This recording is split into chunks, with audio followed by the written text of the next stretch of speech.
Welcome everyone to our author spotlight with Katie Rodriguez Banister. She is a personal friend of mine and an author of 4 awesome books.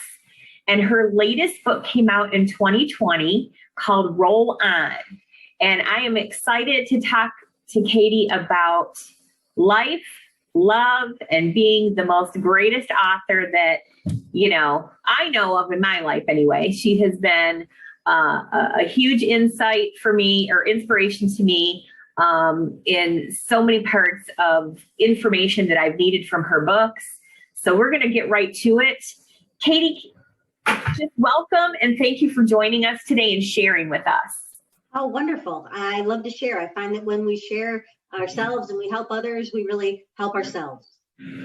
I agree. With that being said, can you tell me a little bit about where you're from and where you grew up, kind of like a little synopsis of then to now? I grew up in St. Louis, Missouri, and I went away to college, got my degree in recreation in a local university in our state, Central Missouri State, and worked for Parks and Recreation departments and loved coordinating events and programs and leading programs and exercise programs and, coming up with recreation, fun things to do. And found a job of my dreams as a social director for an apartment community.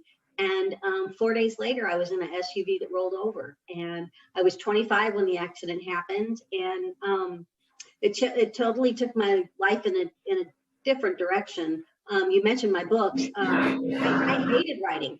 Before my accident, English and writing, oh my goodness. That's not where my skill set was. But I think being put in a permanent seated position for a while slowed me down, and it was a good thing. I don't mind it. I really don't. And so it turned the accident and the injury turned me into an author. And just to correct my memoir that just came out this past year is On a Roll. Yeah. And On a Roll. I'm so sorry. That's okay. That's okay. It's all good. It's all good.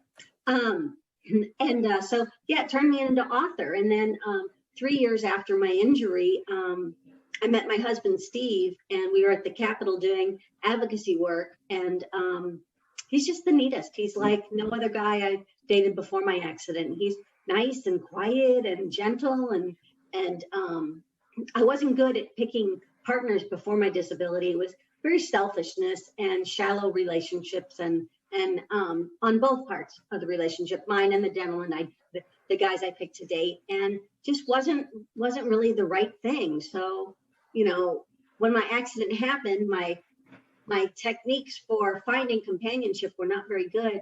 And the excuse me, and the chair forced me to work on myself and to really get to know myself.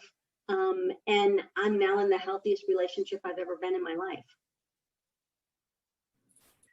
That is so great. That alone, it's so hard for so many to find that spot in their life where they can, where they're meeting good people and, not having fear about being in a relationship. So I know myself, that's a little bit of a tough situation for me, but I love being a mom. So.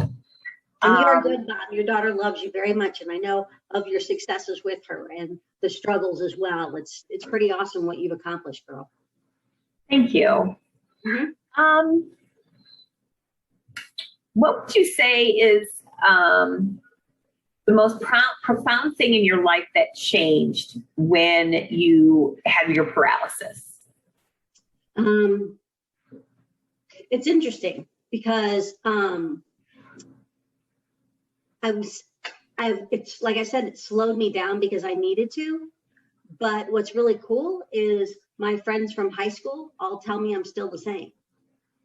So I think sometimes bad things happen to you, and you can go down 2 roads. You can go down that, I'm going to do it, or I'm not. And I remember in rehab, a gentleman there's 2 guys always so grumpy all the time, and they didn't want to do the rehab, and they just were so grumpy, and they'd always look, I swear, all the time they'd look at me and go, Katie, why are you always so happy? And I was like, well, happiness is a choice. It's a choice. And so I think the chair has given me an insight, and the best thing that's come out of it is a true understanding of really to make myself happy and to put myself in positive situations. So I got diagnosed with depression, and I still battle my depression. I do. But what's neat though about my depression is all my books were born in my journal when I'm really mad or when I'm thinking or I have to solve a problem. All my books, I did not wake up and say, today I'm an author. My first children's book, Aunt Katie's Visit, was I started going and doing disability talks, like not even a month out of rehab, out of the hospital. A friend of mine is a teacher, and she asked me to come talk to her class. She was doing a small program on disabilities in her high school classroom. And I rolled in and just talked about it. And I was like, oh my God, this is what I need to do. And it was really nice to be able to go, okay, I have goals. I have an ability to focus and go do what I need to do. And then my second book, The Personal Care Attendant Guide, came from people asking me how I found my caregivers. And my third book came from a pocket of poems, and How to Write Your Own came from my writing my poems and sharing them with other people. And then I turned it into a book. And I wrote a book on karma because I believe that what we do and how we act is directly reflected upon us. It comes back. Although I had a friend who said, well, I've been good. The universe owes me. And I'm like, no, I don't think it works that way. So, and that's how that book came. So everything is organic. I started writing in my journals and keeping notes and problem solving. And that's how I've been able to do it. And writing, if I find that when I just throw it up on a piece of paper and I just get it out of me, then it's a little bit easier to go from here out to here and get it out of me. It gets a little bit easier to handle, if that makes sense. Totally makes sense. In fact, I do have two of your books here. Here's the Personal Care Attendant Guide, which has been really helpful to me. I always, you can kind of see the pages have a little bit of folded over and whatnot, because I've been using this book here a lot lately to hire my own caregiver. So this is a great resource for those of you that are looking to hire your own personal attendant or caregiver. This is a great resource. And if you want to know more about it, you can check it out on Katie's website, but we'll also have a link to it on ours. Also, one of her other books is Karmic Validations. And don't be fooled by this title. Some of you may not believe in karma, but Katie's insights into how she tells it's karma is kinetic energy, always there, reminding you, making sense of it, and awareness is the teacher. So this is a really great book to check out. So I think I would recommend it. I did have her children's book, Aunt Katie's Visit, which is very well illustrated. The story is wonderful. And her new book, it disappeared off my desk. So somebody borrowed it. So what does that tell you? It's already popular. So you will have to check that out. And what is the title of that latest book, Katie? On a Roll, How It Feels to Be on Wheels. So tell us a little bit more about that book and what inspired you to finally write kind of like a biography. Well, I wanted something that would be accessible and easy to read. All my books are pretty much like sitting down and having a conversation with me. That's how I write. I'm not a fancy writer. I'm straight up, and people compliment me on that because, and I'm honest. I'm real about the downside of a disability. And as you and I were talking just a little bit earlier today, I had to let my aide go on Friday. And while it was a necessary thing I had to do because it wasn't a healthy relationship for me, it still puts me in just a tizzy until I find someone new to replace that person. So it's real. The disability is real. And I remember my counselor telling me that, when you're looking for caregivers, the rest of life just kind of waits a little bit. It's on hold a little bit. So you just have to focus on that. And so in the aid guide, I give you the telephone interview sheet, how to interview somebody, how to place an ad, what to say, and then check up on references and just do it in an organized way, and that, I can stay on top of it. But on a roll, I'm really excited. I'm working with a theater company and we're turning it into a play. I'm so excited. Yeah. Yes. I want to know when the premiere is, so I can come see it. I hope we get to perform it live. But with all the COVID stuff, the crowds are coming back. But theater and the arts are going to take them. So if I have to film it, we might. But we're going to make an adult version, and then we're going to take the music from my CD of poetry and music. We're hopefully going to make a children's version too. So I'm really excited about that. That is so exciting. I really hope that the opportunity to do it live will be a possibility, because that would just be a great way to gather together and really see a great story. So I will definitely put that out to the universe, and hopefully it will happen.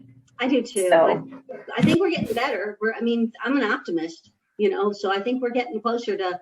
Now, I don't know if we'll ever be the near normal we want with all the freedoms that we had, but we're going to get out there. We're going to get out there. That's good.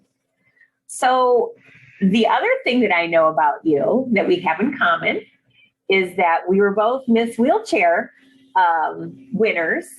Yes. You represented the state of Missouri and I represented the state of Alabama. And that is how we met the first time, when we rolled in at Nationals in Grand Rapids, Michigan in 2010, that summer. And that was so exciting. I was so excited to meet you, and we just hit it right off. So yeah, we did. We ended up a lot of time together, just hanging, and we thought about the same way about things, and just the similarities. We were there.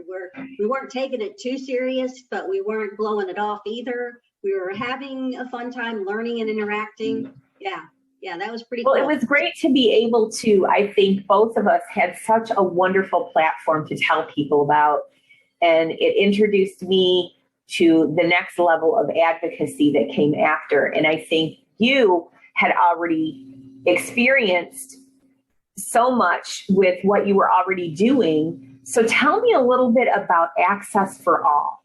I think what you do with that is fantastic. Well, thank you. Our mission is to educate and empower people with and without disabilities through our publications and our programs. And we work here in St. Louis with the St. Louis Zoo employees. We've been working with them since 2003, doing 5 trainings a year to educate on how to accommodate customers with disabilities. And we work with the St. Louis History Museum. I've done programs with them through the Girl Scouts. Work with a couple businesses, not very many. We're more of the we work with more schools, and we go in and this is my writer pen. This is how I write. Here's my pencil. Here's how I eat. Here's how I empty my bladder. Here's how I do this. And when you arm people with information, it makes them a little less fearful, hopefully. I mean, there's people who are going to be afraid of people with disabilities no matter what. So those are, we just got to kind of steer clear of those people. Like in the accident, when the SUV, as a passenger in an SUV that rolled over, I met Debbie, who was the driver. I met her like 6 months before the accident, and her roommate Lisa was with us. And after the accident, the driver Debbie came to get to know me and hang out and help, would visit, but Lisa wouldn't. And Lisa was really a selfish person anyway. She was only around when Debbie and I had something she wanted. She just was a user. So she didn't come visit me. And I asked Debbie why. And she told me that Lisa couldn't handle looking at me in this wheelchair. I mean, there are some people who are repulsed by me, and they can't handle, some of these people are my family. And they maybe looking at all of this is just too much. Maybe they miss the Katie that was standing. I mean, I do. But the good thing about those kind of folks that, that are like that they're the ones you don't need to be around. And the wheelchair weeds them out. So that's a bonus. That's what I call of my many bonuses to paralysis, because there are. I love your outlook. You and I are so similar. I mean, the two roads, you got to take the high one. Yes. In order to keep going. But don't take away my sadness, my need to cry. And I know crying's not pretty. You got snot coming out of your nose. Your eyes are all red. But that's a crud you got to get out. And for my platform for Miss Wheelchair was healthy coping skills of feel it, think it, write it, say it. So when we practice all 4 of those on a regular basis, we can deal with it. I'm not saying it's easy, but some people don't want to feel anything. They numb themselves with whatever, shopping, drinking, food, whatever. They just keep trying to one thing. And then they avoid working on themselves and being a really good, positive person. But yeah, when you practice those 4 things, you can deal with it, you know. And when it comes to saying it, doing things like this right now, if I can be of service, if I can share a resource that helped me get to where I'm at, then I think I'm doing what I'm meant to do. You know, we're here to help. I think people forget that sometimes. That's exactly why we are here today, is because I believe that your story, what you do, what Access for All does, the platform that I know that you have been promoting forever, I believe that you can be a help to our constituents here in Pensacola. The books that you have written and the attitude that you have is a huge plus. And I think that it could affect someone here and maybe many here to encourage them to step out of their comfort zone. It doesn't matter what their mobility is, what their disability is, or non-disability is. There's still things to be learned, shared, experienced, talked about, write about, whatever it is. And like you said, you know, you have to share it, take it in, and hopefully what you've experienced can help you and help someone else. So I love it that you're still continuing to roll on and share your story with as many people as possible. And I am excited to see what the next story is going to be that you come out with.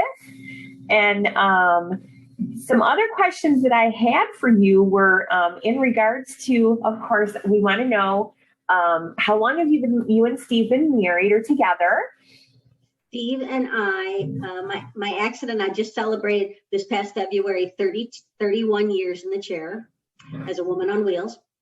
And Steve and I met 3 years after the accident. So just this weekend, he celebrated his 57th birthday and we celebrated our 28th year together. So we've been together a long time. It's thick. And then we had a long courtship, which was great because all my relationships in the past were like, hurry up and get to whatever. And I liked him because he was cute. He liked me because I was whatever. But with Steve, this man waited 1.5 years for a kiss. And when he wrote his chapter for my book, I was like, I'm sorry I put you through such hell. I'm sorry. I felt so bad, but I liked him as a friend. And if there's anything, if someone can't be your friend first, the relationship's just not going to happen really well. I mean, you got to be friends. You got to pick somebody you like just talking to, because not every day is romance and whatever. It's just pick somebody that you really can hang out with and have a good conversation with. That's to me, that's a great relationship. It's funny how we change as we get older. We realize that, like you said, life in the fast lane isn't all it's cracked up to be. We kind of slow down. We realize what's important. And I am so glad that you and Steve have had such a happy life together. I mean, the bumps and the curves and everything that goes along with it. It's so great to have somebody to ride those ebbs and flows with you. Mm-hmm. It is a blessing. It is a blessing. As I tell people, it took a wheelchair to find the man I love. Do you still have your, what is it called? Your Labyrinth? Yes, my Labyrinth in the backyard. It's an octagon piece of concrete And a labyrinth is not a maze. A maze is full of trickery. And a labyrinth is a path of meditation. And we had it painted on it. It was so interesting that there's this organization called Labyrinth Enterprises, and they are headquartered here in St. Louis. How cool is that? Steve, I think he just wanted to get out of mowing the lawn. So a big piece of concrete in the backyard really took up that need to have to mow as much.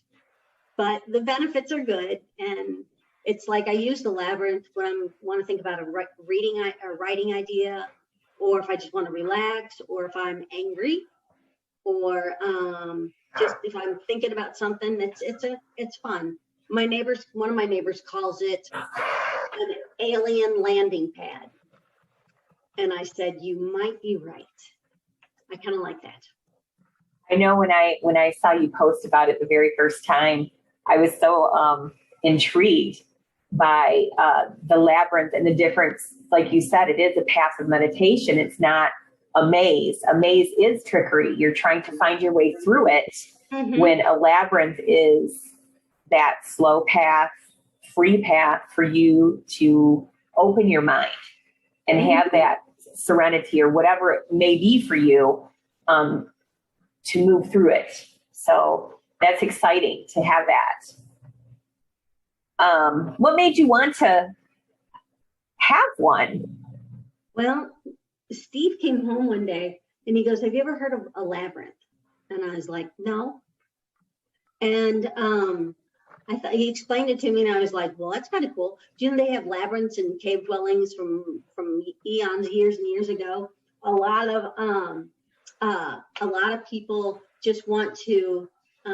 It's just kind of and there's all kinds. A lot of them can be wooden, a wooden path, or just a dirt path, or just a rock path, or it just can be a lot of things. It can have I went to a friend who had an outdoor garden one. It was just gorgeous. But yeah, so I think it was just kind of something, like I said, I kind of joked earlier that he just didn't want to mow as much lawn. So this thing takes up a lot of space. So that's kind of cool for him. And, yeah, for sure. And friends like come over, and Steve's mom had a ladies' church group that would come over and use it. So, it's getting used. It's getting used. So what is on the horizon for you?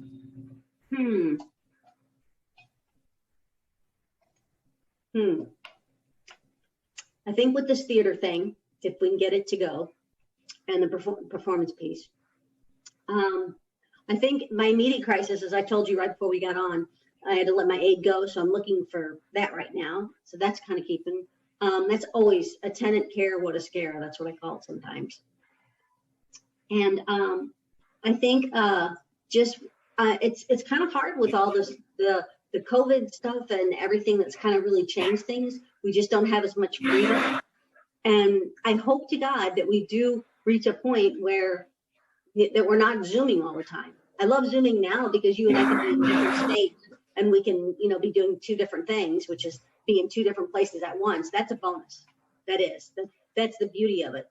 Another good thing about all this stuff, do you know that they could see the Himalayan mountains for the first time in years, because not all the airliners and the airplanes are not all flying, that because we're not doing as much on the earth, it's healing it. It's really healing it. The air's getting better, the water's getting better. So there is good to this, not as much happening, jetting and going about, and forcing people to Zoom is a lot better than using a tank of gas to drive somewhere and creating more pollution. So that's a good point. That's a really good point. But I think I'll probably just keep writing. I'd like to work on a book about relationships. In my memoir, I shared my story, on the roll, but I really want to share the many organizations and the groups of people and some specific individuals that have helped me in the past 31 years. When I met somebody injured for as long as I am, I thought, there's no way I'm living 20 whatever years in this chair. There's no way. I couldn't imagine. And now I'm at 31, and I love the lessons. And I think I've even had a growth spurt in the chair since the accident. Beyond that, in learning to just kind of be a little bit with what is. I still get hyper and I still get excited and I still get sad, but I turn it around quicker where I'm going, you know what? Yeah, this sucks. Okay. Now, what are we going to do? It's not fair.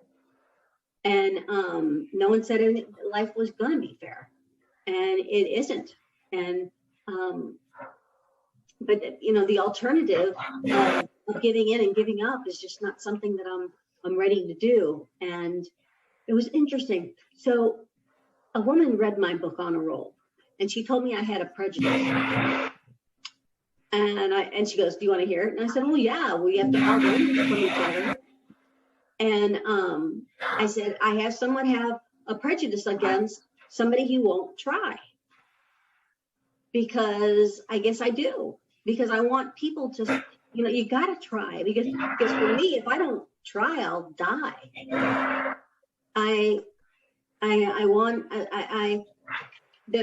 For an example, a gentleman that I was in rehab with, he had my same break level, and he refused to learn how to feed himself. And I thought, I know, I see the look on your face, girl. You feel the same way. That he didn't want to try. And I feel for him. I doubt he's still alive here. 31 years since we were together. I doubt he's still alive. But yeah, I guess I have a little prejudice because it takes so much to get started. And I know, Joanne, you can feel the same way, don't you? Yes, because I know when I woke up paralyzed, I wasn't even sick. I didn't have an accident. It wasn't like I knew it was coming. Even in an accident, you don't know that it's coming, of course. And when you wake up, it's like, oh my goodness, what happened? For me, when I woke up in the morning, that morning, I couldn't speak. I couldn't communicate with anybody what was happening to me. And I had no use of anything from the lips down. It was, weird and scary. And you want to get out so much to tell people what's going on, and you can't. So you have to figure out how to maneuver pretty quick. So what happened? And I got to the hospital, and my father just scooped me up, and he, did what we need to do. And I spent 7 days in the hospital before my speech began to come back, and it was slurred and a mess and dripping everywhere, and all the realness that goes along with all of that. And I was able to start communicating, but the things that happened in the hospital were horrifying. When people don't know how to help you, they take control of you, so to speak. They don't mean to, it just happens that way. And as we all want to live independent lives as people with disabilities, we have to remember that we have to self-advocate no matter what. If you don't want to do something, you tell them in some way, shape, or form, get it out there and tell them it's not right for you, or they're hurting you, or they're doing something that you don't like. And it may be messy, but who cares? This is your life, and what you want is important. But maneuvering that situation was a learning experience, as with everything. And for as far as I've come now,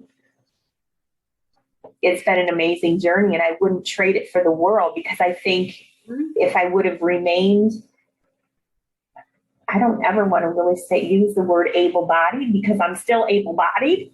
I know that's interesting that you say that. When I was writing about the character in the play, I was going to call it Able Katie and Disabled Katie, and then I thought, no, I'm not disabled, so we're calling it pre and post, because it was the accident that changed. Perfect way to describe that. And my pre-post person was lively.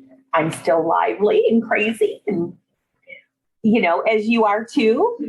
I think our personalities probably grew faster, and I would say better than pre accident, whatever you want to call it. I think it just took us down a different path that our higher power, or our God, meant for us. That my life has been an amazing journey, and I wouldn't trade it for all the tea in China. Well, and I think it gives you, everything that happens to you gives you an opportunity to learn. And I think when it's really bad, that's the question you got to throw back at yourself. What is this teaching me? Something bad happens, your grandmother passes, or you lose your job, or you can't do this ability anymore, then you just have to go, what do I need to learn here? Mm-hmm. There was this quote, this book called The Game of Life from 1925, this author, Frances Scovel Shinn, and she said, I love this quote, no one is your friend, no one is your enemy, everyone's your teacher. So you can look at somebody and go, you know what, I want to be that. Or you can look at somebody and go, no, I am not going to be that way. And people are going to show you who they are. And and you can hang with it, or you can say, no, thank you. I've got to be moving on. That's okay, because you got to, like you said, self-advocate for yourself. And on so many different levels, just because of your disability, socially, politically, privately, personally, you have to advocate for yourself. And if you're struggling, if any of you out there are struggling, advocating for yourself, find someone you can trust. Talk to somebody and say, look, I'm having a hard time here. This is going on. I need to unload. I need to talk to somebody about it. Whether it's an aunt or an uncle or a best friend or a teacher or a coworker, just reach out and ask for help, because you're worth it. You're worth taking care of. Yes. If you don't have anybody in your circle that you can trust, go to your Center for Independent Living if you have one local. Don't be afraid to reach out to an organization that you might think can help you. Here at CIL, we have so much that we can offer the disability community, as you do at Access for All. We teach self-advocacy skills. We do, our 5 core services, one of them is self-advocacy and learning how to, find your way and maneuver your way through your journey. And we want to be able to be there to help as many as we can, just like I know you and Steve and who everybody that's connected with Access for All does as well, with the education and the things that you guys share too. So, is there anything else that you can share about Access for All, or any topic? Because we're kind of coming to an end of our spot. And I think it's resources. Our website, you can reach it at awomanonwheels.com. You can also get me at the Access for All address, but I got the domain awomanonwheels.com because it's a little bit easier to remember. And I think it's resources. I think going on disability sites and seeing what organizations are out there, what is your interest, whether it's sports or arts or recreation, you got to hunt. You got to go out there and look for opportunities. And if you can't get out and do things, get out of the house, it's Zooming and doing things like this, maybe creating your own Zoom show, maybe doing a podcast of your own, maybe venting your feelings on a YouTube channel. There are outlets out there. And I find that when I take what's inside and share it, if it's positive and can be productive, then I can, it's positive and productive, then I can be a contributing member to society. And if I'm down and out, then I just withdraw for a while and I don't make a phone call. I don't talk to anybody. Everybody leave me alone for a while. And then I know I'll eventually pull my head out of the ground and go, okay, I'll keep trying.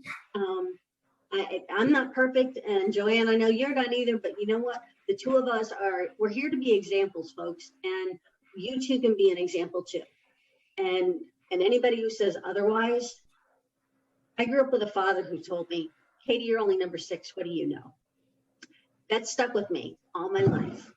So then I had this injury, and he got slowed down by a couple of heart attacks and asthma, and I got to love him before he passed. Both of my parents are gone, and I miss them dearly, and they were instrumental to my independence. But if you've got your parents or if you've got somebody that makes you feel like a parent makes a child feel, that loves you unconditionally and that cares for you, let them know how much you love them. And pick up the phone and tell them, say, hey, thanks for helping me. Thanks for being there for me. You made a difference in my life. Because when we have an attitude of gratitude, so much more can be felt and enjoyed and appreciated, if that's not too mushy. Oh, absolutely agree 100%. I am going to open up questions to anybody in our audience that would like to ask a question. If you would like to speak to Katie, you can just raise your hand and I will open your mic to do so. Or if you feel more comfortable typing your questions in the Q&A box, I can field those to Katie and she can go ahead and answer them. And we'll see what we get within the next minute or two. And if we don't get any, then we'll just go ahead and close out our webinar today. Katie, it's been so fun. Well, thank you, Joanne, and it's great to connect again. And I would like to share a poem. I could share a poem to kind of close things out. Please do. It's a poem I wrote in my book, The Pocket of Poems, and How to Write Your Own. I write the poem and then the story behind the poem. And the poem is called The Shade. And the story behind The Shade is that a relative of mine, I wanted her children to come be camp counselors for me for a weekend for kids with disabilities. And they were 9 and 12. I had to be a good experience for them. Well, she dismissed her children out of the room. And she said, Katie, I don't want my children around those kind of children. It might give them nightmares. And she said that about my friends with disabilities. So I was ready to let her have it. And then my inner silent voice said, Katie, calm down. And I went home and I wrote this poem called The Shade. Life needs light to see so clear. Deprivation instills fear. You can't keep someone in the shade. They'll wither, choke, and die. How can they grow? How will they know what it's like to try? Protection by prejudice is not the way to teach. Try compassion and understanding. Extend beyond your reach. Cultivate your being. Don't you put yourself above. Shed beams of light. Flee from fright, because everyone needs love. So I could have said something really mean, but I got a really good poem out of the deal. That's awesome. I mean, it really does touch on a wonderful way of handling the situation and giving tips to grow and love someone instead of taking them away from a great learning experience of being a part of people and different cultures and there's differences. Yep. Life is good, Joanne. It's all in how you look at it. Some days stink and they suck and it's absolutely not fair. But absolutely. Katie, thank you so much for being with us today. You're welcome. I so appreciate you taking the time to do this with me.